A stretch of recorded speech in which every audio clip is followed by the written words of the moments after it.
नमस्कार मित्रमैत्रिणींनो. आज आपण ऐकतोय जान्हवी भाग 9. जान्हवी, झाली का तुझी पॅकिंग? सर्व नीट घे आठवणीने, काही विसरू नकोस, मोहन म्हणाला. हो झाली, पण मला सांगाल का आपण कुठे जात आहोत? जान्हवीने विचारले. आत्ताच नाही, कळेलच तुला गेल्यावर, मोहन म्हणाला.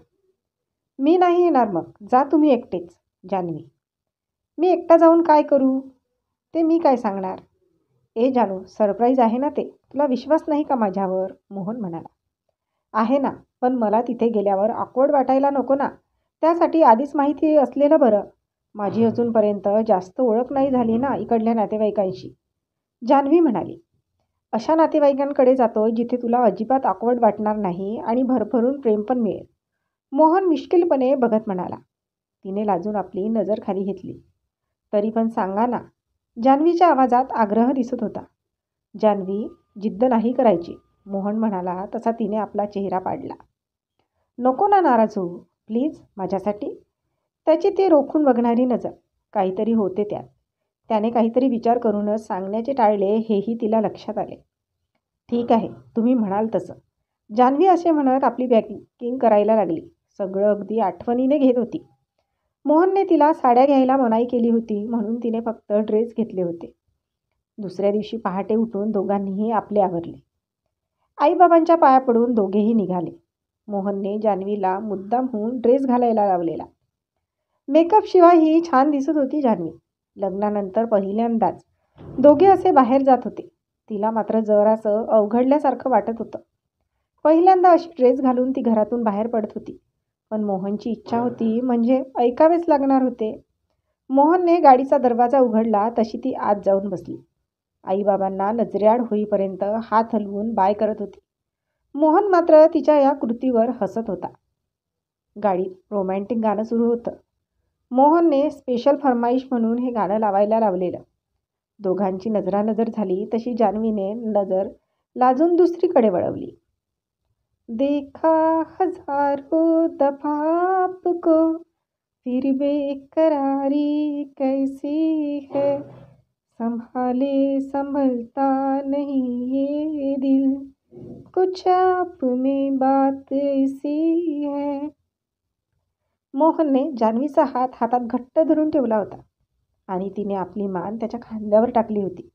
फार छान वाटत होतं असं दोघांनी एकत्र बाहेर जाणं. यापूर्वी असे सुखद क्षण तिच्या वाट्याला कधी आलेच नव्हते. ती शांतपणे बाहेर बघत होती. जान्हवी, झोप लागली का? मोहनने विचारले. नाही, ती हळूच म्हणाली. मग एवढी गप्प का आहेस? आज नाही विचारलंस कुठे चाललोय ते? तुम्ही न्याल तिकडे येईल मी. मला तर वाटतं हा प्रवास संपूच नाही. असंच तुमच्या खांद्यावर डोकं ठेवून मस्त गाणी ऐकत प्रवास करावा. अरे वा, छान बोलतेस. एवढं छान रोमॅन्टिक तुला बोलता येत असेल असं मला कधी वाटलंच नाही. मोहनचा आनंद गगनात मावत नव्हता. यात रोमॅन्टिक काय आहे? मला सुचलं ते सहज बोलले मी, जान्हवी म्हणाली. पण मला मात्र फार आवडलं. पण जेव्हा आपण तिथे पोहोचणार त्याच्यापेक्षा जास्त आनंद वाटेल तुला. तिने पुन्हा त्याच्या खांद्यावर आपली मान ठेवली. हातात हात गुंफून त्यांचा प्रवास सुरू होता. कधी झोपली लागली तिचं तिलाच कळलं नाही. पहाटे लवकर उठल्यामुळे झोप काही झाली नव्हती. त्यात सकाळचा थंडगार वातावरण. 12 वाजता दोघे लोणावळ्याला पोहोचले.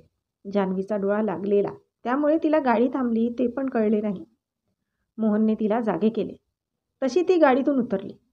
समोर लोणावळा असा बोर्ड बघून तिच्या चेहऱ्यावर आश्चर्य आणि आनंद या दोन्ही भावना एकसाथच उमटल्या. वाव, आपण लोणावळ्याला आलोय, ती त्याच्याकडे आणि आजूबाजूला आळीपाळीने बघत म्हणाली. हो राणी सरकार, मोहनने तिच्या खांद्यावर हात ठेवला. एवढं छान surprise, thank you so much Mohan. It's my pleasure darling. चला जायचं का आता हॉटेलमध्ये? आधीच हॉटेलमध्ये रूम बुक करून ठेवली होती. काउंटरवर चाव्या घेऊन दोघे रूममध्ये गेले. फ्रेश होऊन दोघे रेस्टॉरंटमध्ये जेवायला गेले. मग आता आराम करायचा की फिरायचं? मोहनने विचारले. फिरायचं. जान्हवी आणि आजूबाजूचा परिसर फिरायला फारच उत्सुक होती. चल मग, आटप लवकर. दोघे टायगर्स पॉईंटला फिरायला गेले. 650 किलोमीटरची खोल दरी आणि उंच उंच कडा. किती सुंदर निसर्गाचं रूप दिसून येत होतं तिथून. किती वेळ दोघे तिथला निसर्ग बघण्यात दंग झाले होते. मोहन तर तो परिसर कमी आणि जान्हवीकडेच जास्त बघत होता. तिचं निरागस रूप आणखीनच डोळ्यात साठवून घेत होता. जवळच एक धबधबा होता. दोघे तिथे आले. पावसाळा सुरू होता, त्यामुळे धबधबा ओसंडून वाहत होता. दोघं मनसोक्त भिजून एन्जॉय करत होते. कधी नव्हे ती एवढी मौज जान्हवी एकाच दिवशी करत होती. सनसेट पॉईंट बघून दोघेही हॉटेलवर परत आले. आंघोळ करून थोडं रिलॅक्स झाल्यावर परत जेवायला गेले. परत येईपर्यंत 10 वाजले होते.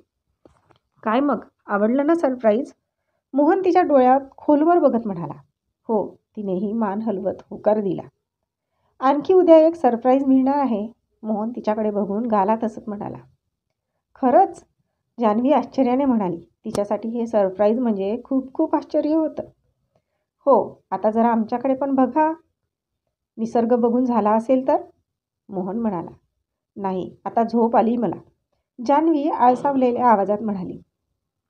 मॅडम, आपण हनीमूनला आलोय. मोहन तिच्या डोळ्यात बघत अगदी रोमॅन्टिक आवाजात म्हणाला.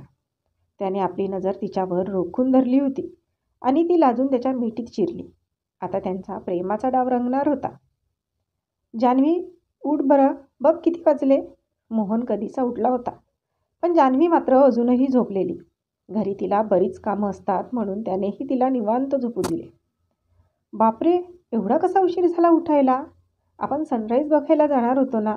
जान्हवी घड्याळाकडे पाहत म्हणाली. हो, पण असू दे आता, सूर्य उगवला कधीचा. आज रायवूड पार्क बघायला जाऊ. आवर लवकर. जान्हवी काहीशी नाराज झाली. तिला सूर्योदय बघायचा होता, पण आता ते शक्य नव्हते. पण नाराजी दाखवून मोहनला हर्ट कशाला करायचे, म्हणून ती आपल्या आवरायला बाथरूममध्ये निघून गेली. जान्हवी आंघोळ करून बाहेर आली. मोहनने तिला डोळे बंद करायला लावले आणि तिच्या हातात एक बॉक्स दिला. हे काय आहे? सरप्राईज आहे. उघड डोळे आणि उघड तो बॉक्स. हे काय, जीन्स आणि टॉप? माझ्यासाठी? जान्हवी हातातल्या कपड्यांकडे आश्चर्याने बघत म्हणाली. तुला दिलं म्हणजे तुझ्यासाठी असणार ना सोना? त्यानेही प्रेमाने तिचे गाल ओढले. पण मी कधी घातलेलं नाही. आता कसं? जान्हवी त्या ड्रेसकडे एकटक बघत होती. घालावे की नको या संभ्रमात अडकलेली. पण आता घालायचं, प्लीज, माझ्यासाठी, मोहन तिला रिक्वेस्ट करत म्हणाला. आता काय तिला ऐकावेच लागणार होते. जान्हवी मोहनने दिलेला ब्लॅक जीन्स आणि अबोली रंगाचा टॉप घालून तयार झाली. खूप छान दिसत होती ती. बघ किती छान दिसतेस, आज भरपूर फोटो काढूया. तो तिच्या गालावर ओठ टेकवत म्हणाला. खरंच छान दिसते ना? नक्की? ती अजूनही अनकम्फर्टेबल फील करत होती. हो ग शोना. त्याने तिचा हात धरला आणि दोघेही बाहेर पडले. दोघे नाश्ता करून रायवूड पार्कमध्ये आले. हिरव्यागार वनसंपत्तीने सजलेला पार्क. दोघांनी भरपूर फोटो काढले. दिवसभर पार्कमध्ये फिरून संध्याकाळी शॉपिंग केली आणि जेवण करून रूमवर आले. आता त्यांचा हा वेळ फक्त दोघांसाठी होता. दिवसभरातल्या आठवणी आठवत दोघांनी भरपूर गप्पा मारल्या. मोहन तिला आपल्या उबदार मिठीत घट्ट धरून होता. तीही त्याच्या बाहुपाशात विसावली होती. दुसऱ्या दिवशी सकाळी उठून दोघे सूर्योदय बघायला गेले. खरंच किती प्रसन्न आणि सुंदर वातावरण होतं सकाळचं. त्या पहाडांमधून वर येणारा सूर्य बघणे, त्याच्या त्या केशरी छटा अनुभवणे म्हणजे एक पर्वणीच. तिथून आल्यावर चेकआउट करून दोघेही बाहेर आले. नाश्ता करून परतीच्या प्रवासाला लागले. या 2 दिवसांच्या असंख्य आठवणी त्यांच्यासमोरील आयुष्याच्या प्रवासासाठी फायदेशीर ठरणार होत्या. आता कुठे त्यांची खऱ्या अर्थाने संसाराला सुरुवात होणार होती. तर आजचा भाग इथपर्यंतच. भेटूया पुढच्या भागात लवकरच. तोपर्यंत आमच्या या भागाला लाईक आणि कॉमेंट्स करायला विसरू नका. आणि अजूनपर्यंत आमच्या चॅनलला सबस्क्राईब केले नसेल तर लगेच सबस्क्राईब करा. धन्यवाद.